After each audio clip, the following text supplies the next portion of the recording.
साथियों नमस्कार, मैं वीरेंद्र राठी आपके साथ आज आपकी मुलाकात करवाते हैं हरियाणा प्रदेश के एक समाज सेवक आर.एस. शिकारा, जिन्होंने अपनी छाप पूरे हरियाणा प्रदेश के अंदर अपने कामों के माध्यम से छोड़ी है। हर एक गरीब महिला के साथ वो कंधे से कंधा मिला करके खड़े मिले। किसी भी गरीब बहन की अगर शादी की बात आई तो उसमें बहुत बड़ा सहयोग इन्होंने दिया। बुजुर्ग के कई मान सम्मान की बात आई, उनको मान सम्मान देने का काम किया। अनेक प्रकार की जिन्होंने जो जन कल्याणकारी योजनाएं जो सरकार को चलानी चाहिए उस प्रकार की योजनाओं का सहारा दे करके समाज हितार्थ कार्य किए। आज उन्होंने चुनावी कार्यालय का उद्घाटन किया, क्योंकि गोहाना विधानसभा क्षेत्र से उन्होंने बड़ी मजबूती से अपनी ताल ठोकी है। तो सबसे पहले हम धन्यवाद करते हैं आर.एस. शिकारा जी का और उनसे आपकी बातचीत करवाते हैं। धन्यवाद करता हूं पत्रकार साहब। सबसे पहले तो आप मेरे पिता समान हो, ऊपर से मैं आपका राठी साहब भांजा हूं।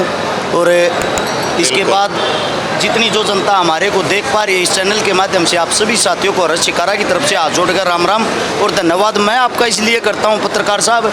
मीडिया एक चौथा स्तंभ होती है। मैं पत्रकार तो नहीं हूं, लेकिन मीडिया का हिस्सा रहा हूं। सोशल मीडिया के कारण ही मेरी पहचान बनी है।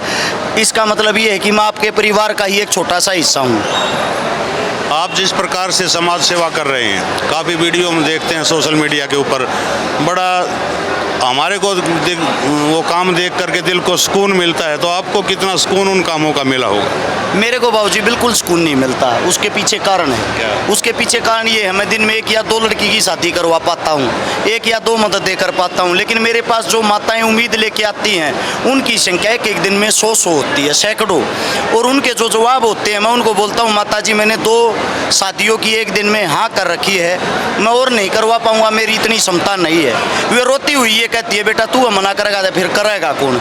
मैं उनको जब जवाब देता हूँ आप अपने एरिया के किसी विधायक के पास जाओ या MP के पास जाओ, उनका जवाब होता है गए थे, गेट तक नहीं खोलते, कोई मिलने तक नहीं देता, बाहर से इता देते हैं। जवाब ये होते हैं विधायक साहब यहाँ नहीं है, MP साहब यहाँ नहीं है। यानी कि खाली हाथ लौट के आना, अपनी जेब से 50-100 रुपये रिक्शा के किराए के फूकने, ये उनके हालात रहते। मेरे बाहर जब वे आके रोती है मेरा दिल हिलता है। मेरा दिल इस मारे नहीं हिलता कि 2 लड़कियों की शादियाँ करती, मेरा दिल इस मारे हिलता है 98 को मैंने मना कर दिया। उन 98 की जो आत्माएँ वो मेरे को गालियाँ देती हैं, क्योंकि वो मेरे से उम्मीद करके आए थे। अब इतना बड़ा मेरा सर्कल नहीं, इतना बड़ा मेरा पद नहीं, ओहदा नहीं, इतना बड़ा मेरा बैंक बैलेंस नहीं कि मैं सबकी मदद कर सकूं। इसीलिए मेरे मन में एक ख्याल आया क्यों न कोई ऐसा कार्य किया जाए जिसके अंदर सरकार के अंदर साझेदारी हो। ऐसा कोई पद होगा, पद के साथ पैसा होगा तो हम सब की मदद कर पाएंगे। फिर समझ में यही आया कि जो काम नेता मंत्रियों को करने चाहिए वे हम कर रहे हैं, तो क्यों ना नेता मंत्री भी हम हो। विधानसभा की तैयारी की, गोहाना हल्के से की, गोहाना हल्के की विधानसभा की कुर्सी पे बैठ के पूरे हरियाणा की मदद करने की कोशिश करेंगे, पूरे हरियाणा में बदलाव लाने की कोशिश करेंगे, ताकि लोग ये मिसाल दे विधायक है गोहाना का भी जो पूरे हरियाणा के अंदर काम करके दिखाता है। आपने बात कही कि मेरे पास इतना बड़ा पद नहीं है, ओहदा नहीं है। आपके साथ 2 चीज़ें मैं अवश्य मानता हूँ, एक जनता का प्यार है और दूसरा आपके पास जो सबसे बड़ी ताकत है वो जिगरा है समाज सेवा का। और उसी जिगरे के सहारे और जनता के प्यार के सहारे आप चल रहे हैं। क्या इस प्रकार से जो आपने कदम उठाया कि विधानसभा के अंदर बैठ करके जहाँ कानून बनते हैं कि जनता के हितार्थ वो कानून मैं वो बनवाने का काम करूँगा कि जो काम मैं अकेला अब कर रहा हूँ, ताकि प्रदेश की विधानसभा से एक बुलंद आवाज़ में उठा सकूँ। इसके पीछे यही प्रमुख कारण आपका है? अपना मेन कारण यही है सर, जो कार्य हम जो गाँव की समस्या है, आम जनता की समस्या है, हर गाँव के अंदर जो लोग चिल्लाते हैं हमारी भी कोई सुन लो, हमारी भी कोई सुन लो, जिनकी गवर्नमेंट नहीं सुनती, उन सब की एक पेपर वर्क करके जो 62 गांव आते हैं, पूरा शहर आता है, सबकी समस्याएं लेके हल्के के अपने संपूर्ण एक विकास का एक डेमो बना के और फिर मैं विधानसभा के अंदर बैठ के सरकार के साथ लड़ूं, सरकार को दिखाऊं मेरे हल्के के अंदर ये कमियां है। वहां का मैं एक मुखिया हूं, उस हल्के ने मेरे को चुन के भेजा है और वो इसीलिए भेजा है कि ये काम जल्द से जल्द कार्रवाई के साथ संपूर्ण हो जाने चाहिए। अपना तात्पर्य यही है, वहाँ बैठ के कुर्सी के ऊपर राज में हाथ होते हुए जो काम है, जो हल्के की जितनी भी चीज़ें हैं उनको जल्द से जल्द हम निपटा सकें। जिस प्रकार से सुबह हम 10 बजे से करीब देख रहे हैं कि हज़ारों युवाओं की फौज आज आपके साथ खड़ी है और अभी करीब 3 सवा 3 बजे का समय हुआ है, अभी भी वो भीड़ यथावत बनी हुई है। तो नौजवान जो आपके साथ हैं, विशेष रूप से नौजवानों के लिए आप विधानसभा में पहुंचने के बाद क्या अच्छा पहला काम आपका क्या होगा जो नौजवानों के भलाई के लिए होगा, उनके हितार्थ होगा? सबसे पहला काम होगा 62 के 62 गाँवों का मैं धन्यवादी दौरा करूँगा। उस दौरे के अंदर हर गांव की एक पेपर में समस्या लिखवाऊंगा, आपके गांव की समस्या क्या है। उस समस्याओं का जब तक मैं दौरा करूंगा उन 62 गाँव का, मैं ये चाहता हूं जब मेरा 62वां गाँव हो, आखिरी गाँव हो, उस वक्त तक उस दौरे के दौरान मैं सबकी समस्याएं साथ के साथ निपटाता चलूँ। जो गाँव की मूलभूत ज़रूरतें हैं, किसी की गली फटी हुई है, किसी के अंदर पानी की समस्या है, किसी के पास पानी पीने का ही नहीं है, किसी के पास जोड़ नहीं है, किसी की कोई समस्या है, उन सभी समस्याओं का जो निपटारा है वो साथ के साथ करेंगे। उसके बाद है अपना शिक्षा, स्वास्थ्य, रोजगार, खेल, कुश्ती, नशे से छुटकारा, जो गुंडागर्दी बदमाशी है उस पर लगाम।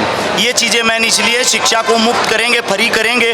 हर गांव के अंदर कोई एजुकेशन का हब बनाएंगे जिसमें फर्स्ट क्लास से लेकर PhD तक फ्री शिक्षा मिले, फ्री वहीं नौकरियों की तैयारी कर सकें, वहीं पे सेंटर हों, हमारी बहन बेटियों को बाहर ना जाना पड़े, बसों में घूमना ना पड़े। उसके बाद आती है स्वास्थ्य की, हर गांव के अंदर ऐसा अस्पताल हो जिसके अंदर फ्री इलाज होता हो। हमारे भी किसी भी बुजुर्ग काका ताऊ जो एक बीमारी के कारण अपना घर परिवार तक गिरवी रख देते हैं, कर्जे के नीचे दब जाते हैं, उन सबको इन चीज़ों का सामना ना करना पड़े। उसके बाद आती है बात रोजगार की। जब हमारा शिक्षित हल्का होगा, मुफ्त में पढ़ाई मिली हुई होगी, शायद उनको नौकरियां भी अच्छी मिलेंगी, खुद का रोजगार करने में भी वो समर्थ होंगे, और जो जमा पूंजी उन्होंने अपनी पढ़ाई पे लगानी थी उस पूंजी से कोई भी अपना अच्छा रोजगार भी कर पाएंगे। उसके बाद आती खेल की बात। हर गांव के अंदर ऐसा ग्राउंड होना चाहिए जिसमें ओलंपिक जाने की बच्चे तैयारी कर सकें। सर्कल कबड्डी के जितने बच्चे हैं, सर्कल कबड्डी हरियाणा की पहचान रही है, लेकिन उस चीज़ को बर्बाद कर रखा है सरकार ने। सर्कल कबड्डी के इंटरनेशनल बच्चे जो दूर दूर तक जिनका नाम है, उन बच्चों के पास ग्रुप D क्लास तक की भी नौकरी नहीं है। ऐसे बच्चों को तुरंत प्रभाव से उनकी खेल भावना देखते हुए उनके खेल को बढ़ावा देने के लिए अच्छी से अच्छी नौकरी का, रोजगार का उनके लिए जुगाड़ करेंगे। हर गांव के अंदर अच्छी अच्छी सुविधाएं देंगे। जिस प्रकार से अभी ओलंपिक खेल चल रहे हैं, भारत के 6 मेडल अभी तक आए हैं, उनमें हरियाणा के खिलाड़ियों का विशेष योगदान रहा है। खिलाड़ियों को क्या संदेश आप देना चाहेंगे? मैं आप सभी साथियों के माध्यम से एक ही बात कहना चाहता हूं, जो खिलाड़ी हैं, खिलाड़ियों के बारे में लोग उम्मीद करते हैं कि हमारा गोल्ड नहीं आया, लोग उम्मीद करते हैं हमारे मेडल 140 करोड़ देशवासियों में से बहुत कम मेडल आए हैं। मैं उनसे पूछना चाहता हूं, सरकार से मेरा एक सवाल है, आप लोगों ने सुविधाएं क्या दी हैं ये बताइए। सबसे ज़्यादा मेडल किसके? हरियाणा के। हरियाणा के अंदर मन्नू भाकर 2 मेडल लेके आई है। हरियाणा के अंदर हमारा सहरावत भाई 1 मेडल लेके आया है। हरियाणा के अंदर नीरज हमारा 1 मेडल लेके आया है। विनेश जो फोगाट वो बहन हमारी, उसके साथ जो भी धोखा हुआ, वरना 1 मेडल वो भी हमारा पक्का था। उससे अलग निशाने में एक सरदार जी 1 मेडल अम्बाड़ा से वो लेके आए हैं। यानी कि हरियाणा से बाहर की बात करें तो मेडल किसका आया है? शायद एक लड़के का आया है शूटिंग में, उससे अलग ज़्यादातर मेडल हरियाणा का